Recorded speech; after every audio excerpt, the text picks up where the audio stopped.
హిందూపురం మాజీ ఎంపీ గోరంట్ల మాధవ్కి Vijayawada cyber crime పోలీసులు నోటీసులు ఇచ్చారు. పోక్సో కేసులో బాధితురాలి పేరును ఒక ఇంటర్వ్యూలో గోరంట్ల మాధవ్ చెప్పారంటూ ఏపీ మహిళా కమిషన్ మాజీ చైర్పర్సన్ వాసిరెడ్డి పద్మ ఆయనపై ఫిర్యాదు చేసింది.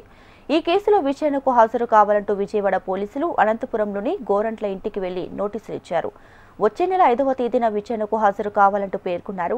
ఇక నోటీసులపై స్పందించిన మాజీ ఎంపీ గోరంట్ల మాధవ్ కూటమి ప్రభుత్వం చేస్తున్న అరాచకాలకు ఇది నిదర్శనమన్నారు. భావ ప్రకటన స్వేచ్ఛను హరిస్తున్నారంటూ మండిపడ్డారు. చంద్రబాబు నాయుడు, పవన్ కళ్యాణ్ గారు ఇద్దరు కూడా మీరు దీన్ని మైండ్ లో పెట్టుకోవాలి.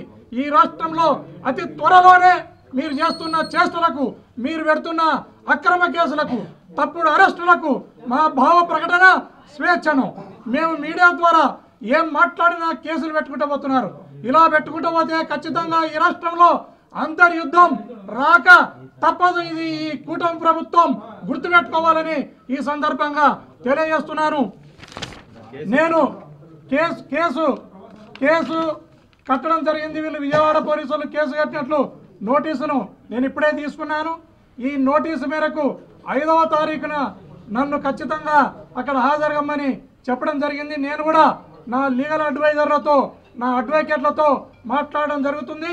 మాట్లాడి నేను ఒక ప్రొసీజర్ ప్రకారమే నేను ఒక పౌరుడిగా నాకుండే రైట్స్ను అన్ని క్లెయిమ్ చేసుకుంటూనే నేను ఖచ్చితంగా పోలీసులకు కూడా సహకరిస్తా, కోర్టులకు కూడా సహకరిస్తానని ఈ సందర్భంగా తెలియజేస్తున్నాను.